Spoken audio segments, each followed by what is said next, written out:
So, want to give you a chance to just talk final question about, being here mid-market in San Francisco, moving, leaving Sand Hill Road and having your headquarters here. What motivated that, and how are you enjoying it?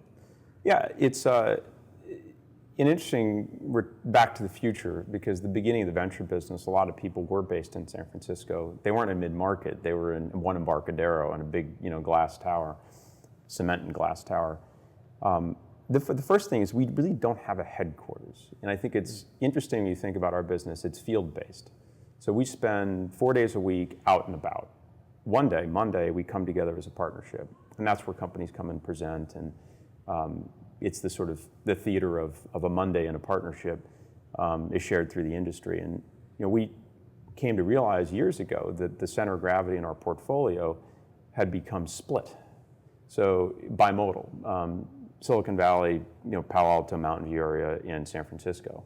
And 2/3 of our investments in the last 5 years have been in San Francisco. So we felt it was imperative we stay close to the customer and get up here. Half the partners live in San Francisco. But we come together Monday. We do it here and we do it down in Menlo Park. So we switch every other Monday because it's, for the people that are down south, the companies that are down south, it's easier for them.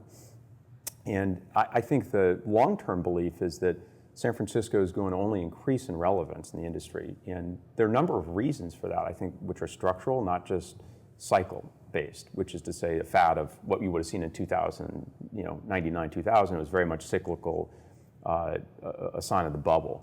The structural changes, I think, are, we've talked about the pool of great engineering talent in San Francisco. And that's a byproduct of the Google bus, the Facebook bus, the eBay buses, has allowed for engineers to come here out of undergrad and really lay roots down in San Francisco. Secondly, I think there's a much more consumer design, interactive design focus in our companies. And urban centers are a better environment, I think, to do that than suburban settings. And then lastly, I think the decoupling of software into open source has allowed for the ability for the companies in San Francisco to get away with a few developers that can go pull down a Hadoop distribution or whatever it might be, a logging software, without having to build it all internally. So there's a delayering, if you will, of the software value chain where it allows for smaller teams to move more quickly. And I think a city environment is conducive to that. So I think in the next 5 to 10 years, the trend will amplify, not abate. And so we're here.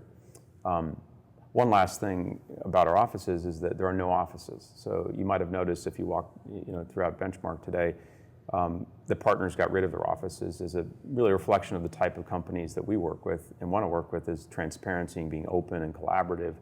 And the image of venture offices on Sand Hill Road with large enclosed areas to have private discussions doesn't fit with our culture.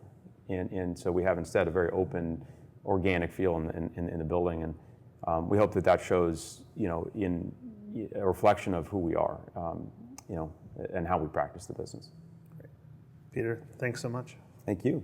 Yeah, great discussion. Yeah, it was awesome.